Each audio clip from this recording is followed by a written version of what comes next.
Okay, I would like the organizing committee for inviting me to give this lecture here regarding the organizational aspects of weekend-free protocols.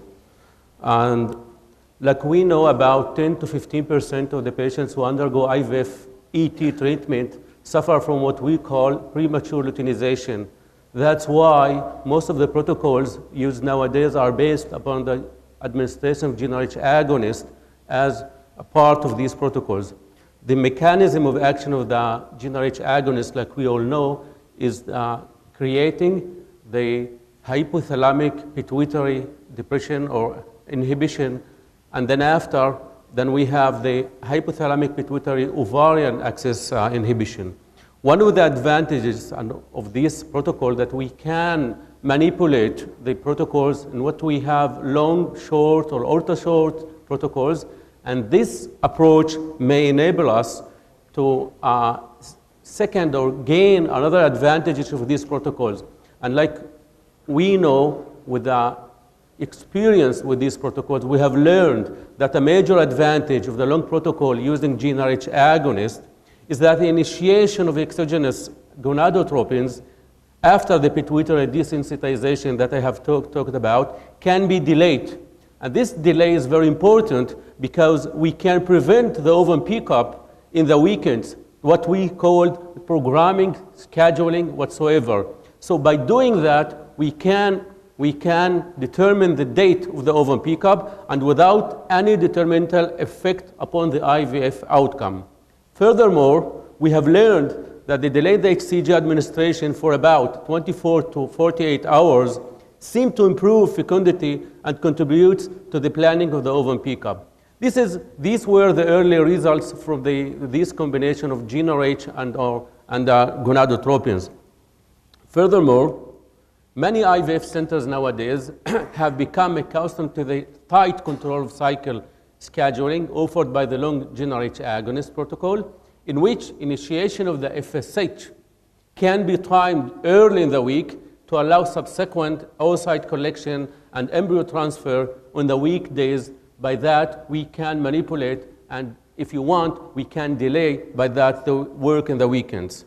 However, with the time to come, the use of the pills or oral contraceptives have also emerged, and nowadays we know that oral contraceptive can be used as one part, or if you want to prevent or instead of the GnRH agonist, by doing this schematic representation of two stimulation protocols in which GnRH agonist and GnRH antagonist were used. Oral contraceptives were begun cycle day, like about day 2 to day 4, and it was continued for about 14 to 18 or 28 days, and discontinued on a Sunday. By doing that, by discontinue the oral contraceptive on Sunday, actually, the GnRH agonist group patients had 5-day overlap of GnRH to the oral contraceptive, and the recombinant FSH or whatsoever was begun 5 days after the oral contraceptives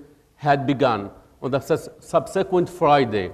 By doing that, we also delayed if you want, we scheduled the IVF and the date of ovum pickup and allowed that to be done in the weekdays instead of the weekends. And this is very important in many IVF units. It depends, of course, on the number of the patients that you have, but it's really a very important tool that can enable us to manipulate and to schedule the IVF ovum pickup, especially in the weekdays.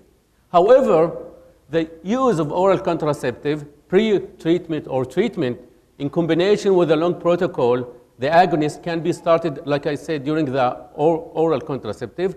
The pre-cycle estrogen progestin pre-treatment may augment the patient's subsequent response to gonadotropins and prevent, for sure, the premature LH surge that we mainly are aimed to.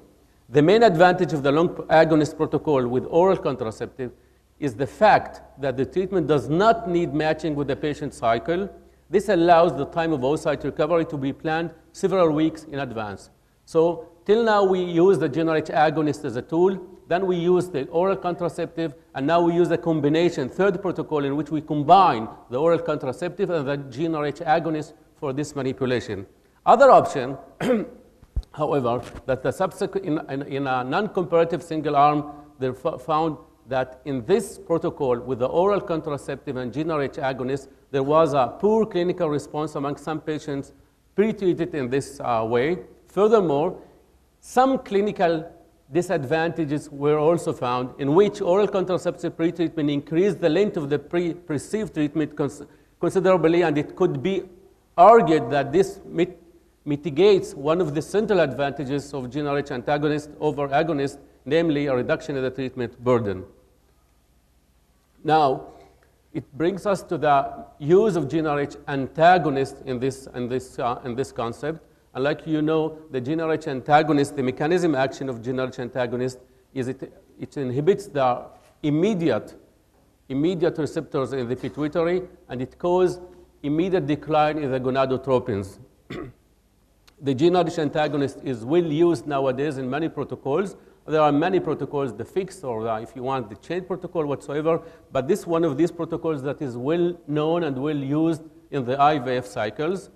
The GnRH antagonist cycle may require greater flexibility from the clinic, including change to working patterns, including weekend working and altered monitoring schedules. This is very, if you want, negative fact, which is maybe in the side of the GnRH antagonist. And people began to look in the fact whether the combination of GnRH antagonist with oral contraceptive improve or on the other side maybe not improve the outcome of IVF, because the bottom line that we are looking for is the success rate among these patients.